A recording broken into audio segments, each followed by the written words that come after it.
अस्सलाम वालेकुम नाज़रीन, प्रोग्राम ओपिनियन में तलीका में बलिकार और यासिर अहमद हमको स्टूडियो में जॉइन करता सीनियर तजिया का लिखा साहब। वेलकम अली साहब। Thank you Yasir. अली साहब, पाण काफ़ी ॾींहंनि खां ॾिठो त सिंध में जेको आहे हिकिड़ी ज़ाहिर आहे इहो त हिकु मर्ज़ु लॻल आहे, हिकिड़ो ऑनर किलिंग कारोकारी नालो ॾींदा आहिनि हुनखे। पोइ हाणे उहा ज़ाहिर आहे त हिकिड़ो दर्दनाक क़िस्म जा मर्डर्स हूंदा आहिनि इहे, जिन खे पोइ वरी पाण के अंदरि द जस्टिफिकेशन डिफरेंट नालनि जे अंदरि जस्टिफिकेशन करे छॾी वेंदी आहे। पोइ ॾिठो त भई लाड़काणे खां वठी वेंदे हैदराबाद त वरी खैरपुर सखर, कल्ह रोड़ी वारो बि जेको वाक़ियो ॾिठोसीं, इहे सभु नज़र आया। पोइ इवन असांजी सिंध असेंबली में बि अंडर डिस्कशन आई इहा शइ त भई हिन ते का कानून साज़ी थियणु खपे। ज़िया लंजार साहिबु चयो कानून साज़ी छा थियणु खपे?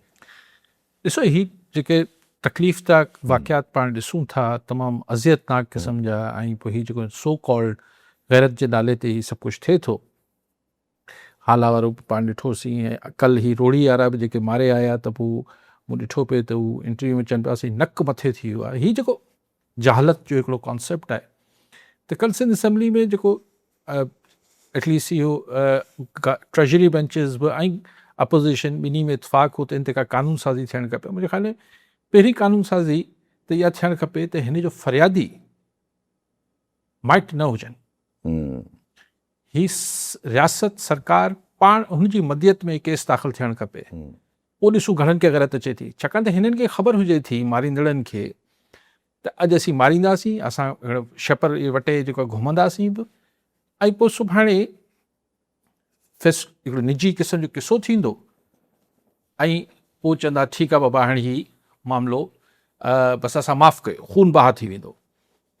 त हिन किसे में जेको ही अची चवनि था त असां कारी करे मारी आहे या कारो करे मारियो आहे, त हिन में मदियत जेका आहे उहो रियासत जी हुजणु खपे जंहिंसां ही ठा न करे सघनि।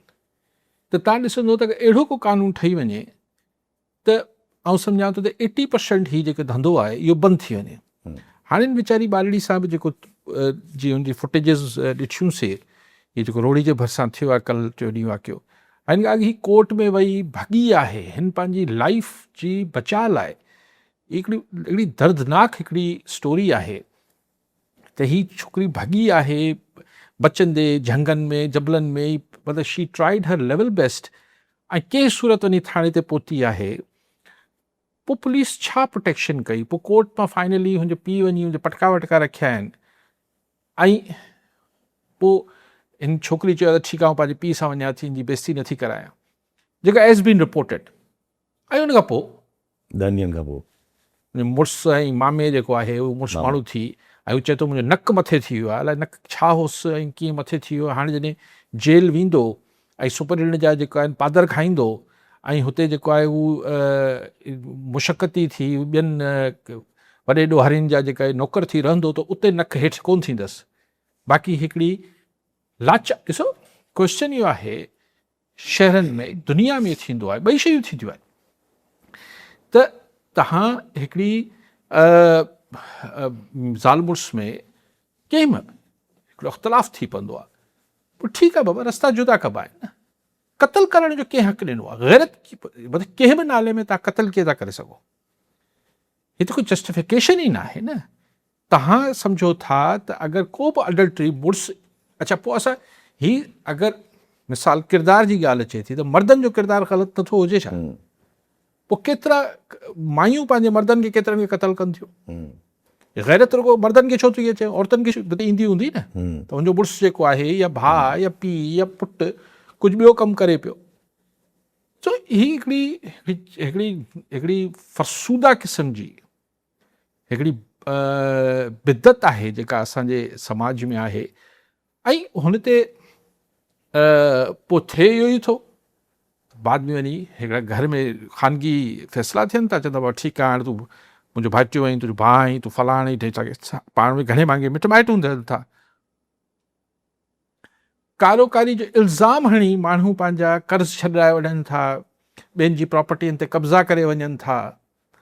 हीअ त हिकिड़ो यानी हिकिड़ो माण्हू बि फ़तवा जारी करे छॾींदो त ही कारी आहे, त जेकर कारी थी वई छा? या ही कारो आहे त मानो कारो थी वियो छा? हीअ त ईअं आहे त कंहिंखे वञी चए त बाबा ही कातिल आहे। छा बाबा तूं चई थो न ही कातिल आहे? साबितियूं खपनि न। सो ही हिकिड़ी बदमाशी आहे जंहिंखे असां मतिलबु लीगल लकूनास में हिकिड़े कानूनी हुनमें जवाज़ ठाहे हुननि जी बचत थी वञे थी। सो तव्हां मूंखां ॻाल्हि कई त कहिड़ी कानून साज़ी कंदा, ऐं सम्झां थो त हिन में हिन केसिस में जीअं टेररिज़म में जेको आहे उहो न थींदो आहे, मतिलबु फरियादी सरकार हूंदी आहे, हा ईअं कारोकारी खे बि हिकिड़ी ही बि हिकिड़ी दहशत पखेड़ण आहे। यस सॼे सिंध जी औरतुनि जॾहिं ही ॾिठो हूंदो 51% खां मथे पॉपुलेशन सिंध जी या पाकिस्तान जी, चलो सिंधी हुई त सिंधी ॿोली ॻाल्हि पियो कयां, त 50% खां वधीक त औरतूं रहनि थियूं, त उहो हुननि वटि दहशत न पखिड़ी आहे छा? सो ही सरकार जी मदियत में केस दहशतगर्दी तोड़ एक्ट जे तहत दाख़िल थियणु खपे, जीअं हिन को ठा न थिए ऐं दहशतगर्दी केस पोइ हलो एॾा मुड़ुस माण्हू आहियूं त हलो पोइ कोर्टनि में पोइ ॾिसूं। अच्छा, पर उन में बि त घणा असां वटि लकूनास निकिरी ईंदा आहिनि। हाणे ज़ाहिर आहे जेसिताईं स्पेसिफिकली ऑनर किलिंग खे या मैंशन न कयो वेंदो एज़ अ सेपरेट क्राइम, तेसिताईं त उहा शइ हिकिड़ो लकूना रहंदो। जीअं हाणे पाण वटि थींदो आहे कंहिं को बोतार को फलाणो निकिरी आयो रोड ते फायरिंग कयईं, 4 माण्हू मारे विझाईं, दैट कम्स अंडर द ज़िमरो ऑफ टेररिज़म, पर उहो छॾाइजी वेंदा आहिनि, टेररिज़म मां बची वेंदा आहिनि। ॾिसो ॿियनि रास्तनि ते असांजे हलिया वेंदा मुल्क में त सभिनी शयुनि मां को न को तरीक़ो कढी वठंदा आहिनि, पर एॾो सोलो नथो हुजे न। आहिनि। पोइ माना पंहिंजी सॼी प्रॉपर्टियूं विकिणनि, पोइ पुलिस वारनि खे पैसा ॾियनि, पोइ सरकारी वकील खे थींदा, तव्हां सही था चओ, पोइ हिकिड़ो तरीक़ा हुन में बि निकिरी ईंदा आहिनि, पर हू को सोलो न हूंदो आहे जीअं हींअर सोलो आहे। ही कुझु अरसे खां पोइ ज़ाहिर आहे हाणे मीडिया या हिन खे फॉलो त कोन कंदी, ज़ाहिर 6 महीना 5 महीना 8 महीननि खां पोइ माठ मिठ में किथे ठा कंदा आहियूं, वञी अदालत में लिखी ॾींदा त बसि बाबा असां बख़्श कयो, कानूनी तौर ते त कसास देर थी वञे थी। लेकिन अगरि ही दहशतगर्दी जे ज़ुमरे में केस दाख़िल थिए ऐं सरकार जी मदियत में थिए त पोइ एॾो सोलो कोन छुटींदो।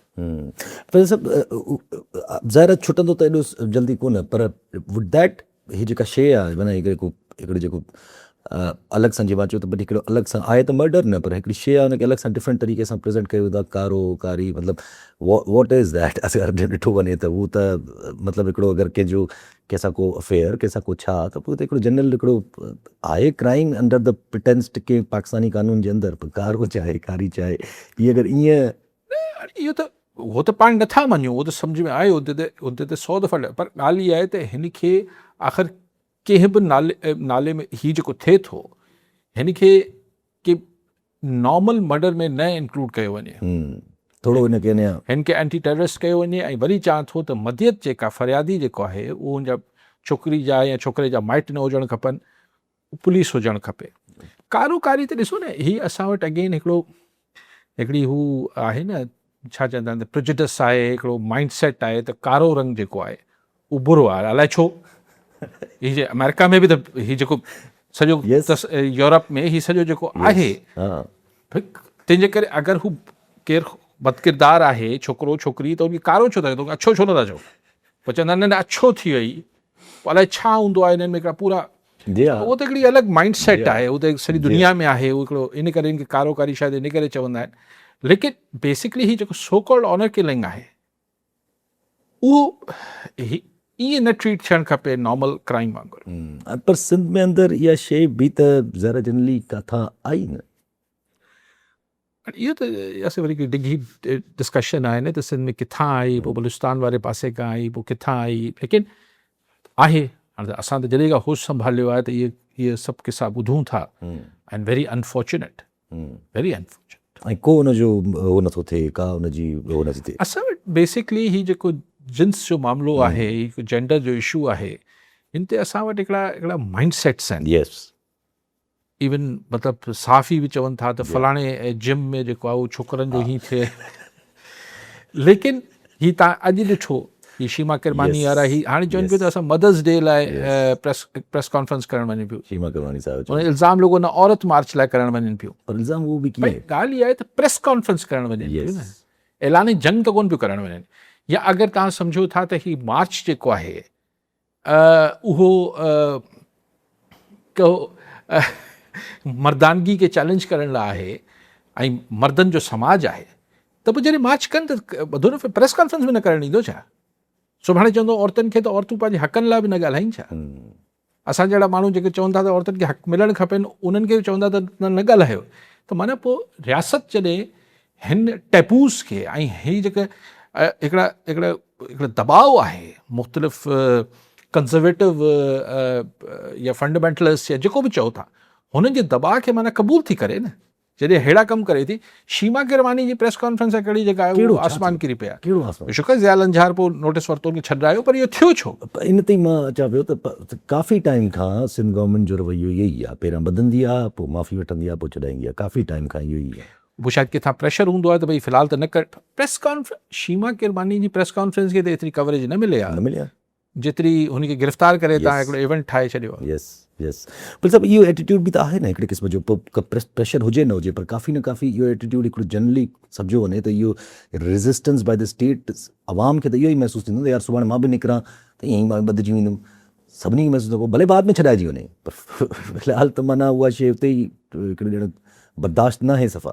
चली है रस्म की कोई न सर उठा के चले, मतलब बस हाणे इहा हिकिड़ी अनसेड ॻाल्हि आहे त एहतजाज, पर हीअ त एहतजाज बि न हो, प्रेस कॉन्फ्रेंस हुई। बट अञा जॾहिं मार्च थींदो अलाए कहिड़ा ही एजेंडाज़ आहिनि, कहिड़ी सोच आहे। असां वटि ईअं बि कॾहिं कॾहिं थींदो आहे, मतिलबु मुख़्तलिफ़ डिपार्टमेंट्स में बि ॾिठोसीं, मुख़्तलिफ़ पुलिस में हिते हुते को हिकिड़ो अहिड़ो अफ़सर अची वञे थो, हुनजी पंहिंजी सोच हुजे थी, हुनजो पंहिंजो ई एजेंडा हुजे थो। यस, त कॾहिं कॾहिं ईअं बि थींदो आहे त पंहिंजी हलाइण शुरू करे छॾींदो आहे, सरकार जी पॉलिसी न हूंदी आहे। इहे त थियो आहे न, मतिलबु पाण ज़माने में ॾिठो ईअं, को सेक्रेटरी अहिड़ो अची वञे, को SSP अहिड़ो अची वञे, को शाह से ज़्यादा शाह कयो। हीअ पंहिंजो हू अलॻि शइ हूंदी आहे, शाह खां वधीक शाह जो हीअ पंहिंजा एजेंडाज़ बि कॾहिं कॾहिं ऑफिसर आणणु शुरू करे छॾींदा आहिनि। किथे न किथे वञे जा पाण ज़रा कंटिन्यूशन में रखूं त हीअ सिंधी जेका जनरली माना पाण हिनखे डिस्कस बि कंदा रहंदा आहियूं, लॉ एंड ऑर्डर त पंहिंजी जाइ ते, पर अहिड़ा क़िस्म जा क्राइम्स जेके नॉट जस्ट हिकिड़ी इमेज खे हर्ट कंदा, पर हिकिड़ी लॉन्ग टर्म हुनखे बि हर्ट कंदा। ॿियो हिकिड़ो कॉन्स्टेंट सिंध जे मथां, या इवन जनरली हर पार्टी आहिस्ता आहिस्ता interest towards the Sindh infrastructure, Sindh development, Sindh जा माहौल, मन सिंध जी जेका तरक़ी आहिस्ता आहिस्ता उन जी तरफ़ हर पार्टी खे बि थोरी घणी परेशानी, अवाम पाकिस्तान हुजे चाहे PMLN हुजे, जीअं हू जेको सिंध जो नौजवान हो हुन सां मुलाक़ात कई असांजे अता तारड़ सां, इहे सभु ॻाल्हियूं पंहिंजी जाइ ते, पर काथे न काथे छा इहे सभु रीज़न्स ठहणु वञनि था पिया? आऊं नथो सम्झां। ॾिसो, हीअ जेको कारोकारी ही मामलात आहिनि, इन में को गवर्नमेंट जो फेलियर कोन चवंदासीं ईअं त भई पुलिस नाकाम थी वई, थिए, छाकाणि त हीअ त पूरो समाज नाकाम थिए थो। जॾहिं को अहिड़ो कमु थिए थो, मिसाल हिकिड़ी ॿारड़ी सां उनखे रेप करे ऐं मारे छॾे थो को जुनूनी शख़्स, त हाणे उनखे पाण पुलिस जी नाकामी नथा चए, हर ॿारड़ी सां पुलिस वारा त कोन घुमंदा। इहो त ओवरऑल सोसाइटी जो डिके आहे, मतिलबु हिकिड़ी जेका छा चवंदासीं त इनतात आहे सोसाइटी जो, इहो त हुन ज़ुमरे में हलियो वञे त इहो को गवर्नमेंट कंहिंजी बि हुजे उनजो त ॾोह नथो बीहे। लेकिन जेका तव्हां हुन सां ॻाल्हि जोड़ी, त जीअं पाण कल्ह बि डिस्कस कयो पिए, त हिकिड़ी हाणे बाक़ाइदा हिकिड़ी at least on social media, digital media, हिकिड़ी बाक़ाइदा हाणे हिकिड़ी महसूसु थिए थो त हिकिड़ी मुहिम हले पई, ऐं हिन ॻाल्हि खे तमामु शदोमत सां डिस्कस थिए पियो त छा पीपल्स पार्टी, सिंध गवर्नमेंट या पीपल्स पार्टी चऊं, उहा जेको इस्लामाबाद जी जोड़जक आहे, या इस्लामाबाद में जेको स्टेटस को, ही हाइब्रिड हुकूमत, जेको बि नालो ॾियो हिनखे इस्लामाबाद वारी खे, उन में छा हाणे मिसफिट थींदी वञे पई? किथे को हाणे हू जेका कंपैटिबिलिटी हुई, हू जेका हिक ॿिए सां जुड़ाव हो, छा उहो हाणे टुटे पियो या कमज़ोर थींदो वञे पियो? इहो हाणे बहस हरनि थिए पई। कल्ह पाण बि थोरो घणो इन ते डिस्कस कयो। लेकिन मुंहिंजो सुवाल हुन में ॿ आहिनि। हिकिड़ो इहो आहे त छा सबबु आहे, छा थियो, कहिड़ी नई शइ सिंध में थिए पई जेका हाणे इस्लामाबाद जे जेके पावरफुल शख़्सियात आहिनि उन्हनि सां ठेके न पई, कहिड़ी नई शइ पई थिए? जीअं हले पई, सिंध गवर्नमेंट ईअं ई ऑपरेट कयो आहे, हाणे बि ईअं करे पई, त नई शइ छा थी वई आहे? छाकाणि त अगरि त सबबु इहो आहे त जेको ज़ाहिरी तरह तासुर ॾियण जी कोशिशि थिए पई त सिंध में गवर्नेंस जो इशू आहे, फलाणा ढिमकाणा, त कोई नई ॻाल्हि त न आहे। त पोइ यकदमि ख़्यालु वञे थो त पोइ पीपल्स पार्टी खां कुझु अहिड़ी फरमाइश थिए पई जेको पीपल्स पार्टी लाइ उहा फरमाइश पूरी करणु मुमकिन न आहे या तमामु ॾुखी आहे। त पोइ ख़्यालु अचे थो त सिंध में अहिड़ी कहिड़ी फरमाइश आहे जेका सिंध हुकूमत या पीपल्स पार्टी पूरी न पई करे। त पोइ हिन सां ख़्यालु अचे थो ज़हन में छा को 28 तरमीम जेको जे बारे में जेके हिकिड़ो मफ़रूज़ो आहे उन ते पीपल्स पार्टी राज़ी न पई थिए। 28 तरमीम में कहिड़ी ॻाल्हि जुडिशरी जो कमु करे वरितो ऐं पीपल्स पार्टी साथ बि ॾिनो, जेको बि थियो आइनी तरमीम 27 26 आइनी तरमीम। त हाणे छा आहे त पोइ वरी उहे ॻाल्हियूं ज़हन में अचनि थियूं NFC अवॉर्ड। मतिलबु आउं इहो सोचां थो हिननि ही जेके माहौल जुड़ियल आहे त रेड लाइन्स छा आहिनि पीपल्स पार्टी जूं जिथां पीपल्स पार्टी अॻियां टिपणु न पई चाहे। NFC जा कई तरीक़ा निकिरी सघनि पिया, विच जो रस्तो कढी सघिजे पियो। छा कराची खे ते नज़रूं आहिनि, इहो पीपल्स पार्टी लाइ एक्सेप्ट करणु मुमकिन न हूंदो। करे बि त पीपल्स पार्टी कान करे सघंदी, मतिलबु पोइ सिंध जा माण्हू न करणु ॾींदा, उहो त हिकिड़ी अलॻि बहस आहे। लेकिन इहो पीपल्स पार्टी बि एक्सेप्ट शायदि यकीनन एक्सेप्टेबल न हूंदो। इहो बिल्कुलु ईअं आहे त मरियम नवाज़ खे चइजे लाहौर छॾे ॾे, त मरियम नवाज़ लाहौर छॾे बाक़ी छाजी पंजाब में छा कंदी। त या त इहा ॻाल्हि आहे, ॿियो छा रीज़न आहे। अच्छा, हीउ हिकिड़ो सुवालु मुंहिंजो। ॿियो सुवालु मुंहिंजे ज़हन में इहो उभरे थो त छा पीपल्स पार्टी खे अगरि ही छिनी हिन सॼे सिस्टम खां ॿाहिरि अची वञे थी त पोइ छा हू जेको हाइब्रिड सिस्टम आहे उहो सस्टेन करे सघंदो। छाकाणि त मुंहिंजी नज़र में पाण कई दफ़ा ई डिस्कस कयो आहे त इस्लामाबाद जो हाइब्रिड सिस्टम में तमामु घणियूं फॉल्ट लाइन्स आहिनि, इनबिल्ट फॉल्ट लाइन्स आहिनि, उनजी नेचुरल फॉल्ट लाइन्स आहिनि। उहे ई हिकिड़े बड़ी ट्रिक सां हिकिड़े तरीक़े सां हलाइनि पिया, तंहिंजे करे उहो हले पियो सिस्टम। ऐं अडियाला वारे जी मुखालफ़त बि हुननि खे थोरो पाण में मोहबत पैदा कयल आहे, जोड़े वेठी आहे। त अगरि हुन मां ही हिकिड़ो पतो निकिरंदो त हू बाक़ी जेको पतन जो महल ठहियलु आहे इस्लामाबाद, उहो कीअं जटा कंदो। त इहे ॿ सवाल ज़हन में उभरनि था। ये तो चो तो कॉलर जो अल्ताफ शेर डरकी में जी शेर साहब छा चवणु चाहींदा। हा साईं, थोरो सो सुवाल आहे, अर्ज़ु आहे। जी जी। पंजाब मां खारो पाणी अचे थो ज़हरीलो सिम वारो, जेको ॾेरकी तालुके में शोर थिए थो पियो। जी। तक़रीबन सिंध जूं ज़राए ज़मीनूं ख़ासि करे ज़िले घोटफी अॼो ख़ामोशी सां क़त्ल जो शिकार थी वियो आहे। पंजाब जे फैक्ट्रियुनि सिम नालनि मां निकिरंदड़ ज़हरीलो खारो पाणी बिना किन रोक टोक जे सिंध में दाख़िल थी रहियो आहे, जेको ॾींहों ॾींहुं घोटकी जी ज़राई ज़मीनुनि खे गिड़काए रहियो आहे। पर अफ़सोस आहे जो को ॿुधण वारो न आहे। घोटकी जेको कॾहिं फसलनि सां भरपूर हूंदो हो, अॼु लूण ज़हर जी लपेट में अची वियो आहे साईं। जेको घोटकी ठीक साईं। शेर साहब, मूंखे हाणे पको यादि नथो पए, पर अर्ली 1990 में 90 में हाणे 92 हो 93 हो, ईअं को हो, मूंखे साल पको यादि नथो अचे। त उन महिल पहिरियों दफ़ो आउं घोटकी वियोसि, त उते जे माण्हुनि सां जे कचेरी थी, त उन ॾींहंनि में बि इहा ॻाल्हि मुद्दे में घोटकी जा इलाही मसाइल बयानु कंदा हुआ माण्हू। तमामु वोकल आहिनि घोटकी जा माण्हू, हर शहर जा माण्हू वोकल आहिनि पंहिंजे इशूज़ ते। पर हीउ इशू हुन महिल बि हो, हुन ते कई स्टोरीज़ करायूंसीं, कई रिपोर्ट्स करायूंसीं। पोइ हिकिड़ो वक़्तु आयो त घोटकी मां ई अली अहमद महर मरूम जेको आहे चीफ मिनिस्टर थिया, त उन महिल बि इहा ॻाल्हि कंदा हुआसीं त भई हाणे ॿियो कुझु न, त हे त घोटकी जो मसइलो हल थी वञे। त हाणे 92 हाणे घणा साल थी विया, हिसाबु करे वठो, 30 सालनि खां मथे 35 साल थी विया।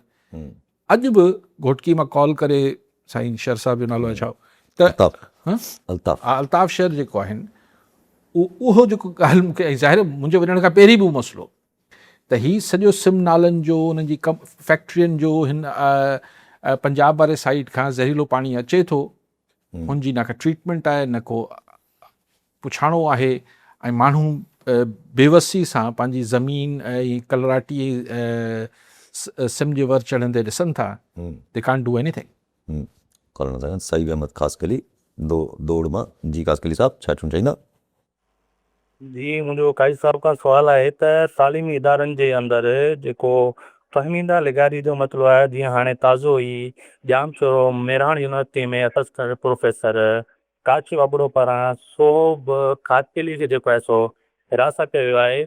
त गुज़िरियल केतिरे ई वक़्त खां वठी अहिड़ा जेके तो वाक़िया जनम वठनि पिया, त इन्हनि वाक़ियनि जी रोकथाम जे लाइ आख़िर कहिड़ा क़दम खणणु घुरिजनि, या उन्हनि माण्हुनि जे पुठियां अहिड़ा कहिड़ा हथ आहिनि जो उहे माण्हू एॾा वॾा बात करनि ऐं नियाणियुनि खे आए रोज़ जेको आहे सो हिरासत कनि पिया, ऐं नियाणियूं मजबूर थी करे जेको आहे सो ख़ुदकुशी कनि पियूं।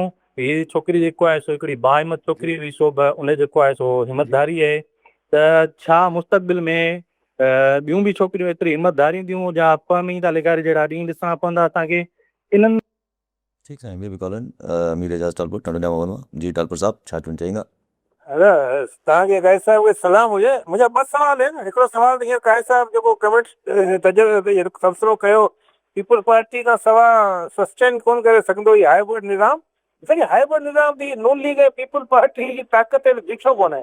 हाइब्रिड निज़ाम के जेके करिश्मा साहब हलाइनि पिया, उहो पीपी खां सवाइ हलाए सघंदा। ऐं पीपी छो छॾींदी अथई? पीपी अफोर्ड ई कोन थी करे सघे निज़ाम जा निकिरे। इहो त पाण सभु सम्झूं था। ऐं इहे पीपी खां सवाइ हींअर मुशरफ जे तौरु तव्हां ॾिसो, पुराणो दौर ॾिसो, हू क्लिप तब्दील कंदे मैंडेट जा सिचुएशन खे देरी कोन थी थिए। ताक़त जो सच हेतिरो किथे ॿियो आहे। पीपल पार्टी को माण्हुनि खां न को डिॼे थी, न को माण्हुनि जो सपोर्ट कमु ईंदी। जॾहिं मथां फेरो आयो त पीपल पार्टी छा कंदे? ऐं ॿियो से मूंखे सवाल इहो त अॼुकल्ह ॾाढो मंशियात जे ख़िलाफ़ असांजी पुलिस एक्टिव थी वई आहे कि असांजे इदारनि खे ओचितो जुजगी कहिड़ी ईंदी आहे। मंशियात जे ख़िलाफ़ को कानून साज़ी थी वञे, छाजे करे पुलिस हेॾी एक्टिव थी वई। अॻे छो न थी वञे? जिसे क्राइम में हमेशह रहियो आहे, ज़हर जेको आहे माण्हुनि जे रगनि में विधो वञे थो, त पुलिस ओचितो छो अची वई हली आहे। ऐं उहो ट्विन टावर जेके इस्लामाबाद जंहिं खई राष्ट्रीय, हाणे वज़ीर दाख़िला जे बयान खां पोइ वरी उहो सीधे पे जो ज़रूरत आई उन हिसाब सां। एजाज जखरानी जे भाउ जा जेके उहो पेट्रोल पंप आहिनि, जेके कंस्ट्रक्शन आहिनि, त ओचितो ई दान खे जिगरी अचे थी, या मतिलबु रियायत जो तव्हां मिसाल वठो, एतिरो जिते कमु कए एतिरो जायूं ठाहे बैरियर तां थियल, अचानक इहो छा थो थिए? असांजे इदारनि खे मथां को अलार्म थो अचे, या को झिझकी अचे, या किथां को इशारो थो अचे, ओचितो ई जेको एक्टिव थो था वञनि। उहो रूटीन में एक्टिव छो कोन था थियनि? महिरबानी।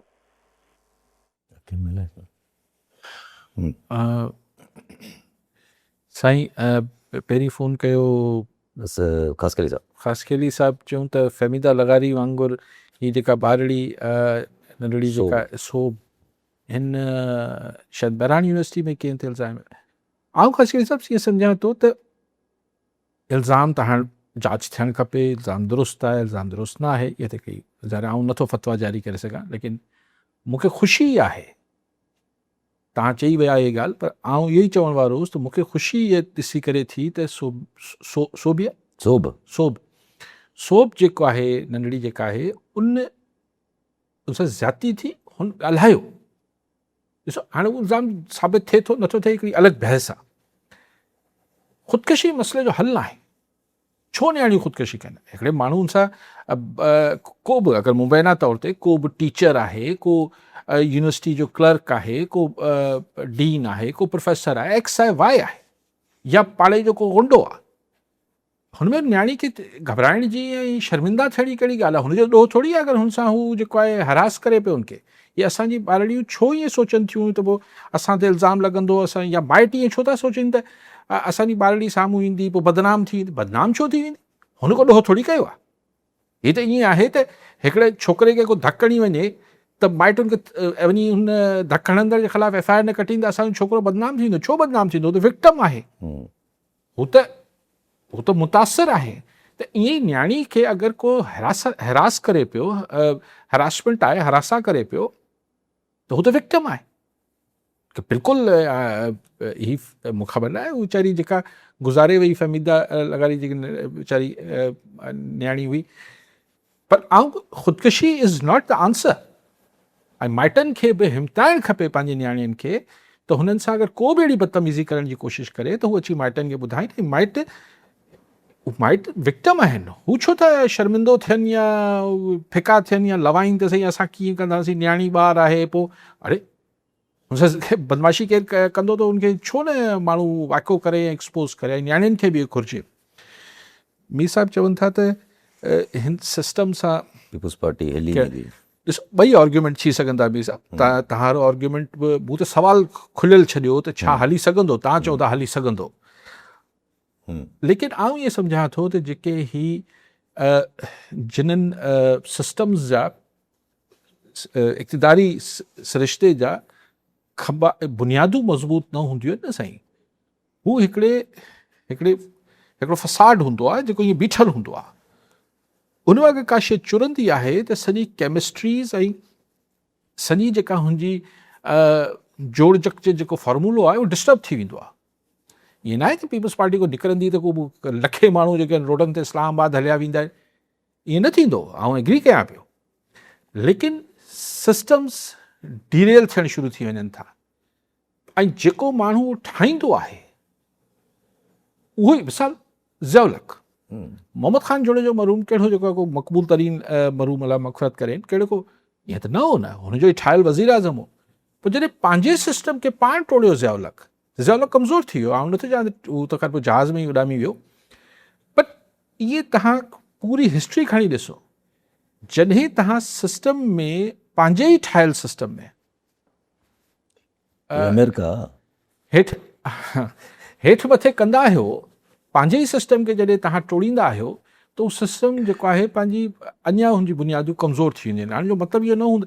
अच्छा, पोइ ॿी ॻाल्हि, अॼु जंहिं बि कॉन्टेक्स्ट में पीपल्स पार्टी खे जंहिं बि बुनियाद या सबब जे करे हू फारिग अगरि थी वञे, पीपल्स पार्टी अलॻि थी, मिसाल मफ़रूज़े ते ॻाल्हायूं, सुभाणे वरी ॻाल्हि त थींदी नवाज़ लीग वारा बि ईअं न पिया कनि, पुछा नवाज़ लीग वारनि खे कढी छॾींदा।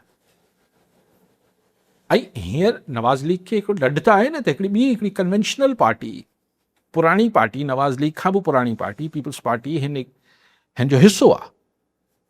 पोइ नवाज़ लीग त बसि अकेली रहिजी वेंदी पॉलिटिकल फेस। ठीकु आहे, करिश्मा साज़ ई हलाईंदा आहिनि, लेकिन साम्हूं न त पोइ पाण अची वञनि न, पर साम्हूं हिकिड़ो सियासी फ्रंट त खपंदो आहे न, जीअं इमरान ख़ान बाजवा साहब जे ज़माने में छो मंशियात जे ख़िलाफ़ु शुरू कयो आहे, छा थिए पियो, तव्हां इलाही सारी शयूं ॻंढे वियो, पर मंशियात हिकिड़ो अलॻि इशू आहे सही। ऐं जेको बाद में उहो पेट्रोल पंप टुटनि पिया, उहो को तजावुज़ात जो मामिलो सिर्फ़ु न आहे, उहो हद दख़लियुनि जो मामिलो न आहे, उहो त उन्हनि जो फैमिली जो छा मामिलो आहे पाण में।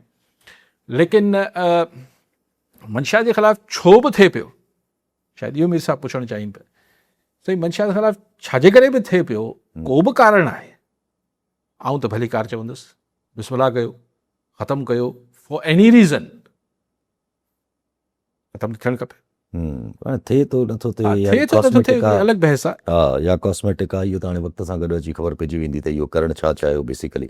अच्छा, पंहिंजी ॻाल्हि हले पई त जीअं तव्हां चयो त भई ऑडर हिलाइण ते ज़ाहिर आहे हिकिड़ो ऑडर वेठल आहे, उन ऑडर खे अगरि हिलाइण ते अचो, चाहे पाण ई हिलायो त पोइ उहो ऑडर थी सघे थो तव्हांजे हिसाब सां वापसि जुड़िजी न सघे। त पोइ इहो ई अमरीका सां थिए थो न हींअर, जॾहिं दुनिया में अगरि ॾिठो वञे त ठीकु आहे अमरीका करे थो पियो जेको करे थो पियो, पर इवेंचुअली अमरीका जो ऑडर जेको जोड़णु चाहे थो वापसि उहो नथो जुड़े। अॼु पीट एक्सपर्ट जेको हुनजा डिफेंस सेक्रेटरी आहिनि उहे चवनि था पिया भई असांजो मेन मसइलो इहो आहे त असांखे स्ट्रेट वारी सूरत हाल खे जेका आहे उहो नॉर्मलाइज़ ते खणी वञिणो आहे, उहो असां ईरान खे इहो नथा ॾेई सघूं। पर ईरान हार्डबॉल खां हार्डबॉल खेॾंदो थो वञे। ईरान कल्ह जेको अमरीका वधण जी कोशिशि कई आहे त हिन हिट बि कयो आहे, उनखां पोइ फुजेरा जे ऑयल फील्ड्स ते अटैक बि कयो आहे। ॾिसो, अमेरिका हिकिड़ो त आउं त सम्झां थो हुनजी कैलकुलेशन ई ग़लति हुई। हुन ईरान न सम्झो त हुनजो ईरान ते अटैक सां हुनजो दुनिया जो ऑर्डर ई चेंज थी वेंदो। आउं त सम्झां थो त हिनजी भले असीं चऊं त अमेरिका वारा 25 साल पोइ सोचीनि था, 50 साल अॻु सोचीनि था, ज़ीरो असम्पशन जे बेसिस ते हो टोटली मूंखे त नज़र न आयो, हाणे दुनिया खे बि नज़र नथो अचे थी कयो छा अथसि, कयो छा अथई, मतिलबु हाणे फाथो आहे, हाणे कंबल नथो छॾेसि। सो बाक़ी जेसिताईं इहा ॻाल्हि आहे, ॾिसो UAE हाणे ओपनली इज़राइल जो अलाए आहे। अगरि UAE मां का शइ थींदी ईरान जे मथां त हाणे ईरान वटि डबल जस्टिफिकेशन आहे त UAE खे उहो हिट करे थो। ऐं UAE हिन सॼी गेम में अगरि मतिलबु कंहिं सही माङनि में पंहिंजी ॾिणे न वठणे पंहिंजी पोज़ीशन विञाई आहे त उहो UAE आहे। अमेरिका ऐं इज़राइल जा त पंहिंजा एजेंडास हुआ, पर UAE त हरूभरू हली वियो न। मतिलबु हिकिड़ी जंहिंजो इहो तारुफ़ ई कोन हो हिन मुल्क जो त हू को जंगियूं कंदो आहे या धुर थी बीह रहंदो आहे, उहो पंहिंजे अरबनि मां बि वियो। सऊदी अरब हिननि सां बि हाणे उहे तालुकात न रहिया, ओपेक मां बि निकिरी वियो ऐं पाड़ेसरी मुल्क होस्टाइल मुल्क ईरान 9-9.5 करोड़ आबादी जे मुल्क खां बि होस्टाइल थियो आहे। असीं बि घणा ख़ुशि त कोन आहियूं UAE मां। ऐं इज़राइल जे साथी सां कहिड़ो अरब बाशिंदो हुकुमराननि जी ॻाल्हि नथो कयां। सो लेकिन ही ॾिसो, हाणे ॻाल्हि ईरान ऐं अमेरिका जी ॻाल्हि मूंखे ईअं सम्झ अचे थो त ही हिकिड़ी बिल्कुलु फाइनल स्टेज ते पहुती आहे। त हाणे ही हिकिड़ी फेस सेविंग आहे त असीं ह्यूमनिटेरियन बुनियाद ते, ट्रम्प हिकिड़े पासे चए थो त जंग फ़ौजी जंग त ख़तमु थी वई आहे, हाणे असीं इंसानी हमदर्दी जे बुनियाद ते स्टेट ऑफ हॉर्मोज़ खोलाइणु चाहियूं था।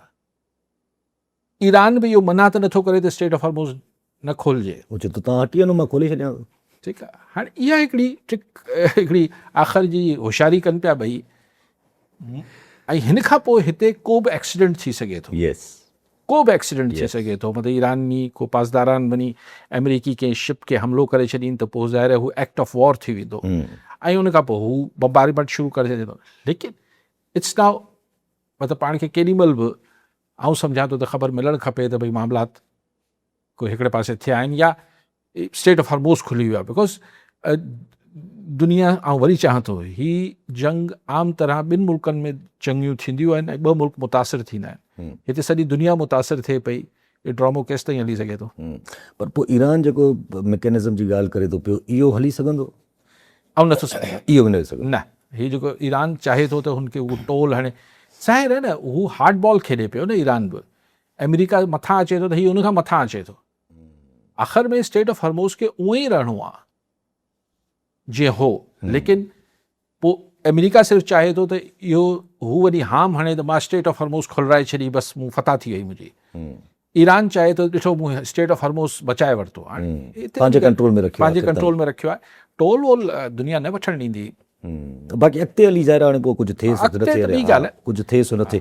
पर UAE जो छा फ्यूचर बीहंदो अगरि हिन हालत में? UAE त हाणे त अॼु बि UAE वॉज़ वेरी क्यूरियस, ऐं वरी काफ़ी कावड़ में हुयो UAE जी सारी जेको एहलकार आयो प्रेस रिलीज़ खां, त Iran is a continuous belligerent state ना, हाणे असां हिन खां सेफ नथा फील कयूं।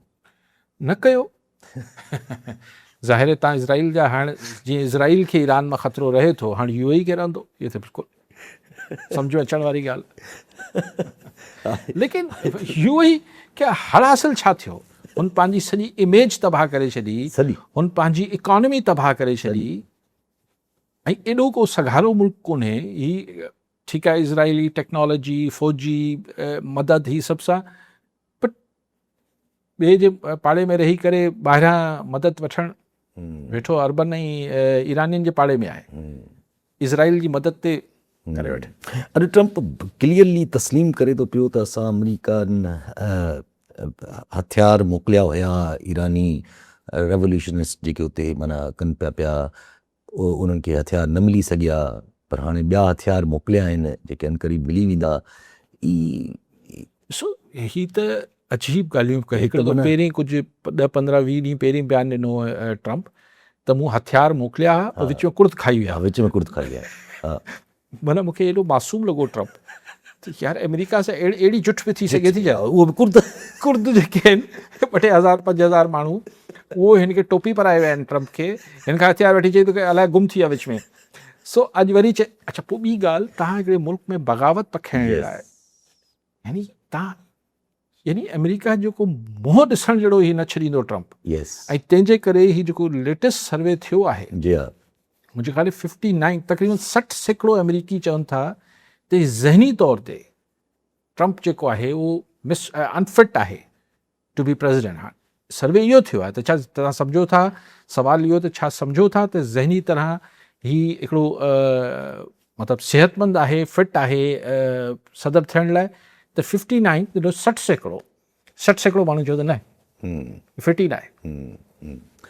वाकई में इहे हरकतूं, इहे बयान त असीं हथियार मोकिलियूं पिया, कुर्द खाई विया, असीं वरी मोकिलियूं पिया, ॻाल्हि जी हा हिकिड़े इहे मुल्क केरु कंदो बि आहे त चवंदो आहे छा? ऑब्वियसली क्लियर मञे थो पियो अलाए छा थींदुसि ख़बर न आहे हिनजो।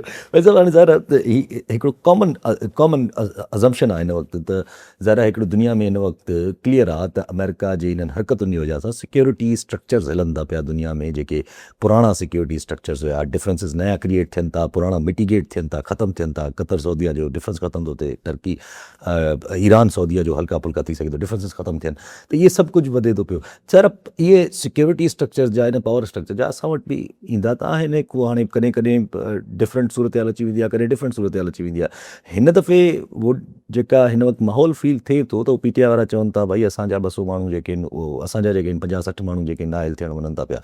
आमदनी जे प्रोग्राम में वेही करे PTI वारो चए पियो और ॾिठोसि त वरी ख़ान साहब लाइ बि माण्हू जेके एस्टेब्लिशमेंट जे क़रीब आहिनि उहे चवनि था पिया त भई ख़ान साहब खे नो क़िस्म जी जेसिताईं माफ़ी, हाणे माफ़ी ज़ाहिर आहे हिकिड़ी अलॻि ई शइ आहे माफ़ी। त हाणे इहा सूरत हाल त पोइ रहंदो वरी पीपल्स पार्टी जे ख़िलाफ़ बि, त हे छा पोइ सस्टेनेबल कीअं आहे? न बसि टाइम न आहे तव्हांजे शो में, इलाही सारी ॻाल्हियूं तव्हां ॻंढाए छॾियूं।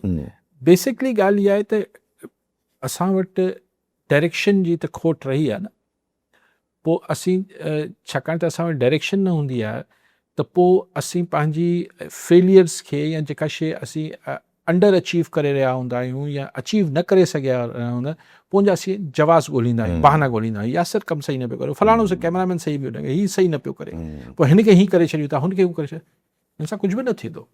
U have to keep your vision clear त तव्हांखे जेको हासिलु करिणो आहे ऐं उहो जेको हासिलु करण लाइ तव्हां टारगेट ठाहियो पिया उहो बि रियलिस्टिक हुजणु खपे। अफ़सानवी ऐं ख़्वाबी ख़्यालनि में त पोइ ईअं ई पाकिस्तान इन ई ख़्वाबनि ऐं ख़्यालनि में अची 80 सालनि ते हिते पहुतो आहे। हाणे अलाह ख़ैर करे अॻिते छा थो थिए। ज़ाहिर आहे गवादर खे अगरि फंक्शनल थियणो आहे त बलूचिस्तान खे स्टेबल थियणो आहे, इहे सभु ॻाल्हियूं जुड़ियल आहिनि। ठीकु आहे साहब, वॾी महिरबानी साहब। नाज़रीन, अॼु जे प्रोग्राम जो पूरो थियो, वरी मिलंदा ईंदड़ प्रोग्राम में।